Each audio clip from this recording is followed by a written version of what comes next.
Hi everyone, I am Durga Saujanya from Department of ECE, MLR Institute of Technology, Hyderabad. I am going to give the video lectures for the subject Embedded System Design. Our today's topic is timer functions, events, memory management and ISR. So these are comes under Unit 4. So here in the summary of previous session, in previous session we have discussed about what are mailboxes, what are message queues,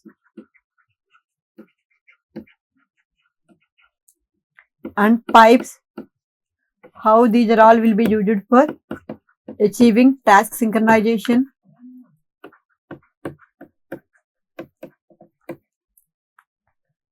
and signal handler,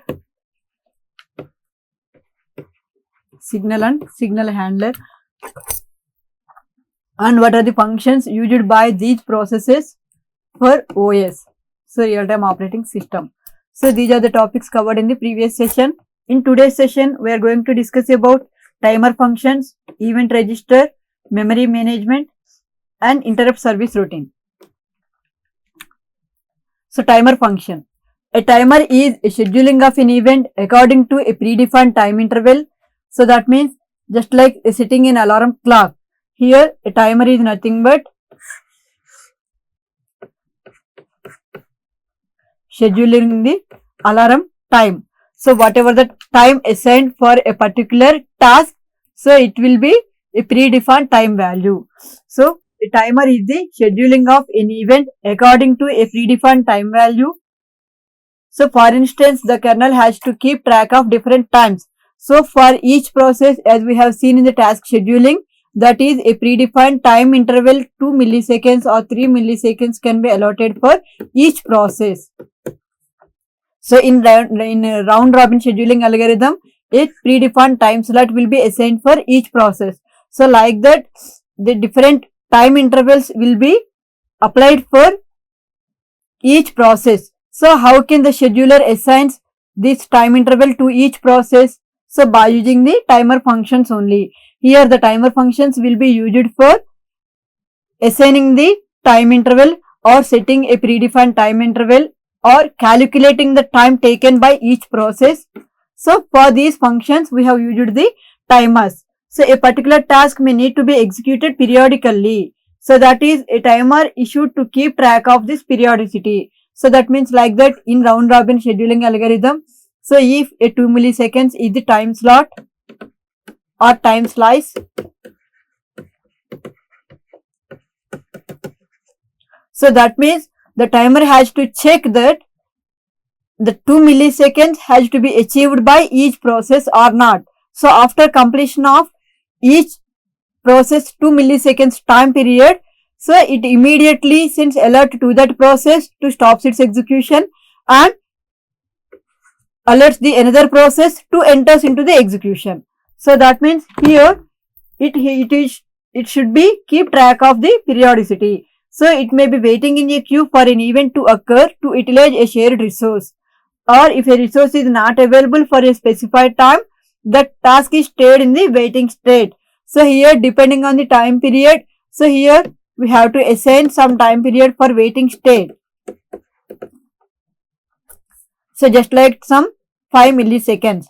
So any process, each process, so first after creation of the process, they are in the waiting state of 5 milliseconds for CPU allocation. So if CPU is available, it is allotted to that process, then it enters into the ready queue. And if it is used by the current process, so then another process which is after created will be in the waiting state, which is waiting for the resource allocation. So here the timer will have the, so the timer will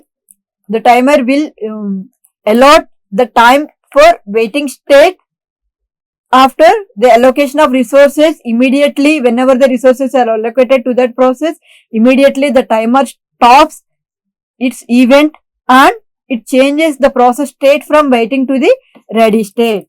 So here the task may be waiting in a queue for an event to occur to utilize any shared resource. So if the resource is not available for a specified time, then the task will be in the waiting state. So the timer has to check whether that process is in the creating state or waiting state or in the ready state. So depending on the state of the process, it can allot the schedule or it can allot the time or it can send to the scheduling algorithm. So here the functions which are used for managing the timer are get time, set time, the delay, the time delay in clock ticks or in seconds, or reset the timer. See, event registers. So event registers are nothing but, as we have discussed in the signal. So what is meant by signal? Any interrupt or any software interrupt occurred to the OS is named as signal. Here, how can we manage this signal? So that is called as event register. So event is a synchronization technique used as a notification mechanism for synchronization. Here event register is used for storing all the events occurred to the processes. So here when any event or any signal enters into the OS, so that event will be stored in the event register, and whenever so the current task which is executing, so it stores its state in the event register, and after and it moves its execution flow to the interrupt service routine. So after completion of interrupt service routine, again the execution flow will come back to the event register and collects the task's main data, and it starts its execution of main flow. So in concurrent execution, we may come across situations which demand the processes to wait for a particular sequence. So here the task should be in the wait state or should wait until the completion of interrupt service routine. So here a thread or process can wait for an event, or another thread or process can set this event by the waiting the process. Here the two tasks are there. So one task is used to set the event. So whenever it set the event, so that means it interrupt the another task. So then if this task is interrupted by this event, so it acknowledges this event, it sends acknowledgement to this task, and it acknowledges this event and it completes its execution. So until that it is in the waiting state. Up to receiving that event, this task will be in the waiting state. So after receiving that event, so this task will go for ready for execution or ready for interrupt service routine, and this should be in the waiting state. So here there are two tasks are there. If event occurred to this task, so that means it stops its current execution and enters into the interrupt service routine. So until completion of the interrupt service routine, this task will be in the waiting state. So here the task which is used to set this event, if this event is set by this task, so it should be also in the waiting state until the completion of this event.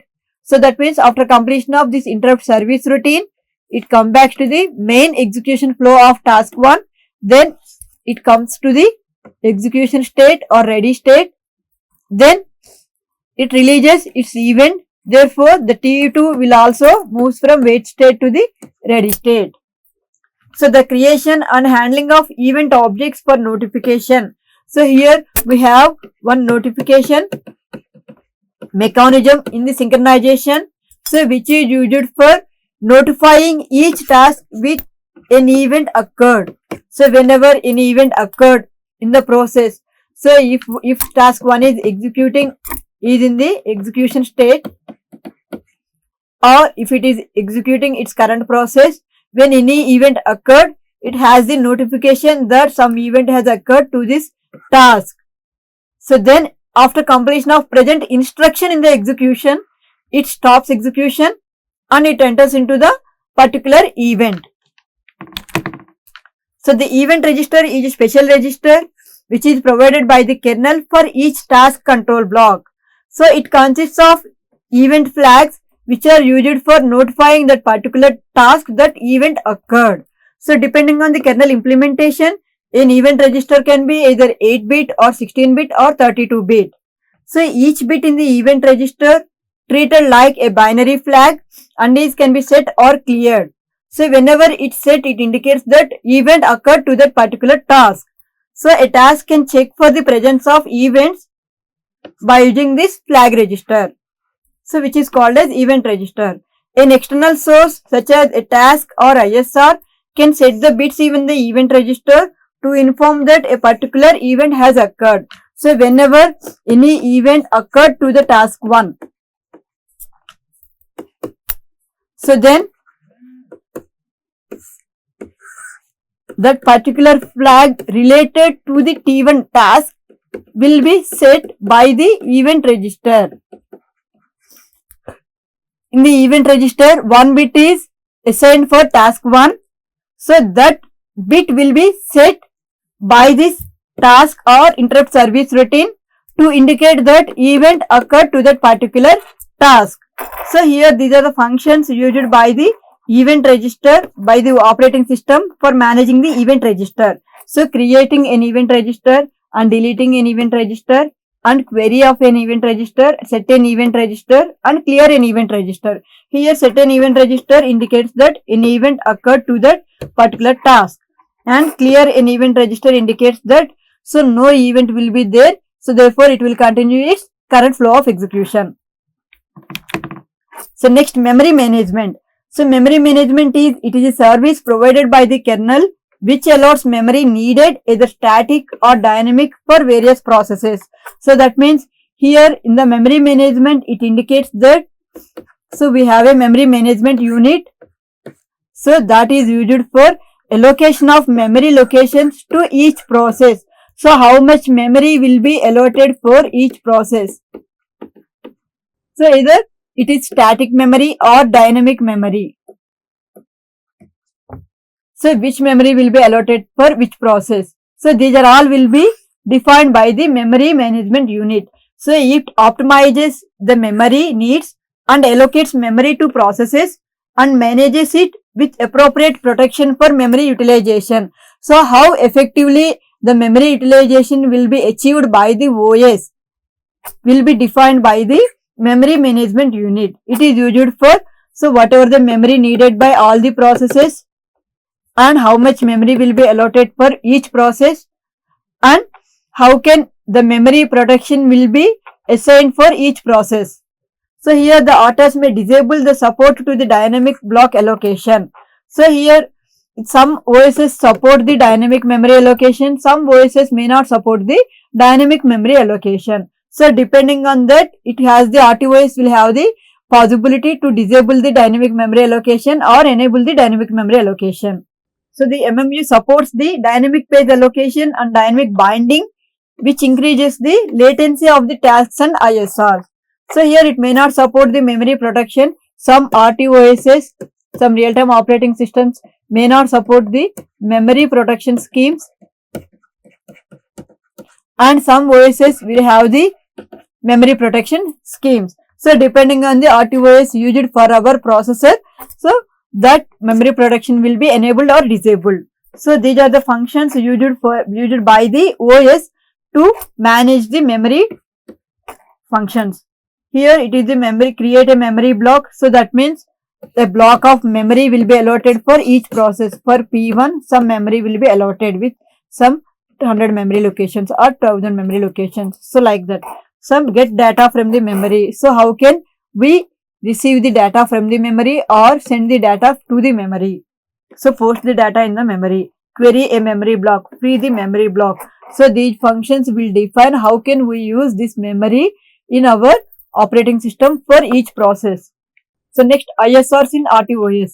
ISR is nothing but interrupt service routine. As we have already discussed that interrupt service routine is nothing but so whenever any interrupt occurred to the main process, the process will stop its execution and enters into the interrupt service routine. So here if we have, so this is the main program. So in this main program, if interrupt is occurred, so then it stops execution from here to here and it enters into the interrupt service routine. So after completion of this interrupt service routine, again it come back to the main main program and it continue its flow of execution. So here ISRs have the highest priorities over RTOS functions and tasks. So if any task or interrupt occurred at the same time in the OS, so interrupt is having the higher priority than the normal task. So interrupts are having the higher priorities. So it should not wait for a semaphore, a mailbox, message or queue. So because of having the higher priority, it whenever occurred interrupt into the OS, so it immediately enters into the ready queue. So that's why it stops the normal sequence of execution. So it will not wait for the semaphores or mailbox messages or message queues. So it should not wait for mutex also. So it should finish before the critical codes in the ISR can run. So only IPC accept function for these events can be used, not the post function. So here the interrupt, so whenever interrupt service routine entered, so it will not wait for any other process to be preempted or executed. So after completion of this interrupt service routine program only, another process will complete its execution. Next, direct call to an ISR.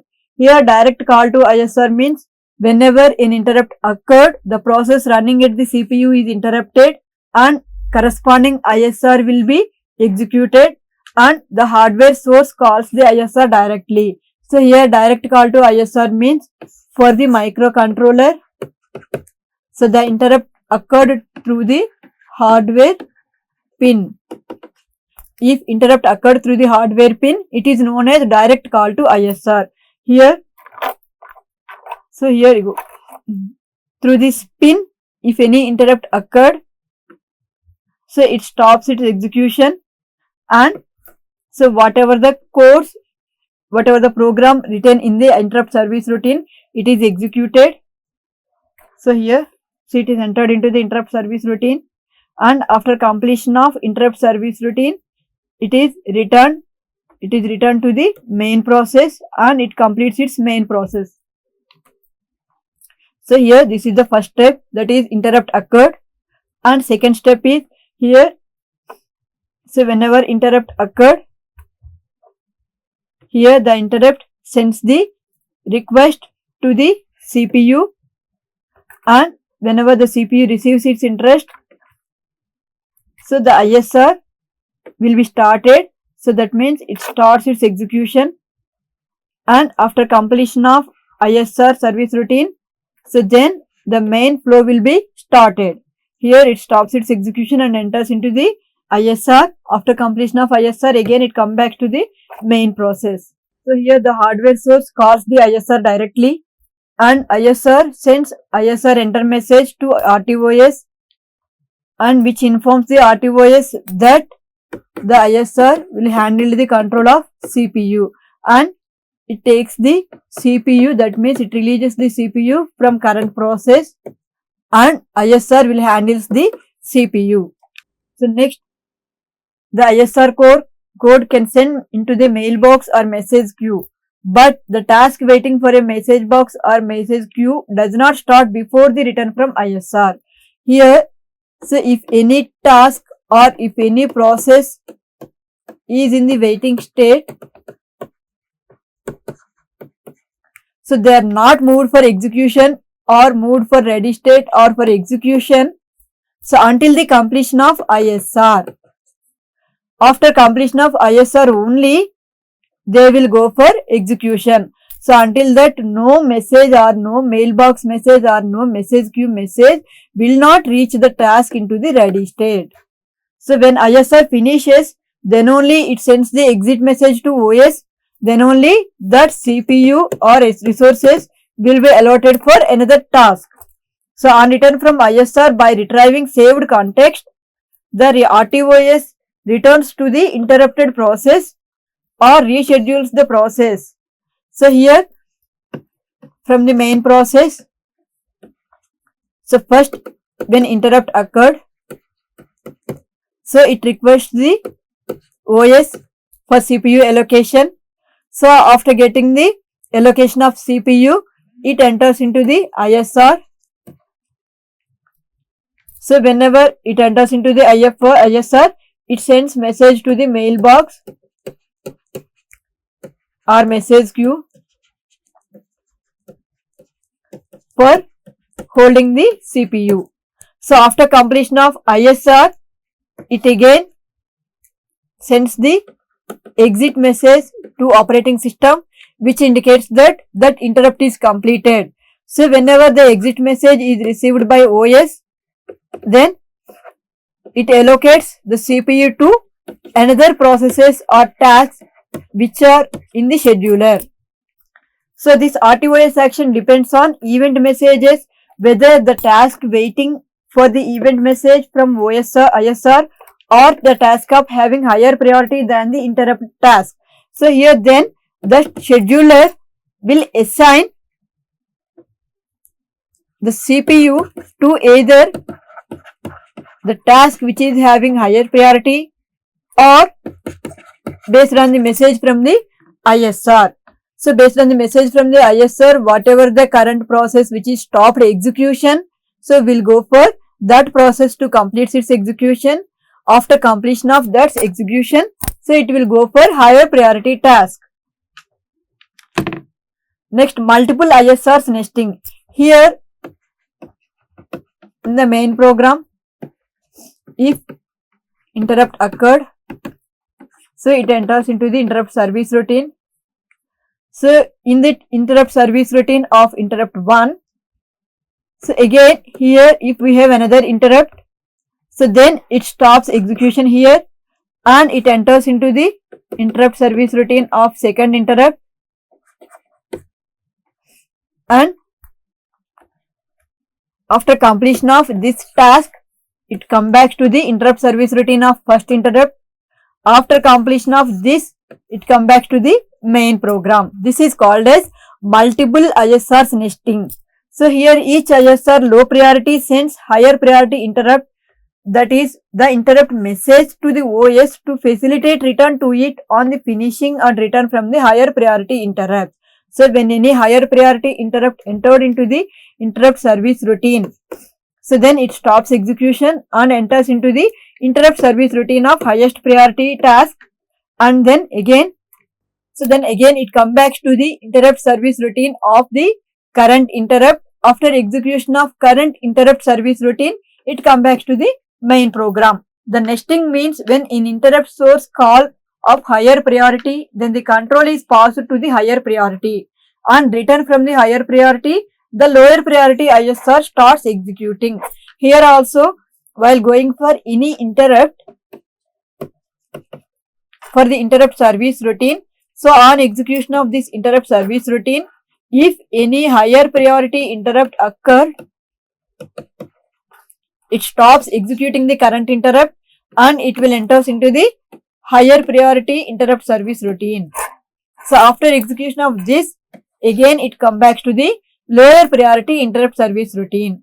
So after completion of this, it comes back to the main program. So each ISR on having the highest priority interrupt call sends the ISM to the RTOS. It indicates that the higher priority interrupt indicates that it is having the higher priority, so that it can utilize the CPU for its interrupt service routine.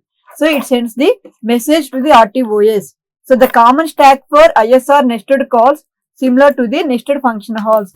Here we have the stack memory is allotted for the nested interrupt calls. This is about multiple ISRs. So here in this session, we have discussed the previous session topics as a summary, and next, what are the timers functions, what is the use of timers in the operating system. So how can the scheduler works by using these timer functions, and event register. So what is an event? So what is the use of event register in process synchronization, and what is the memory management used in the real-time operating system, and interrupt service routine used in the operating system. So these are the topics covered in the present session. Thank you.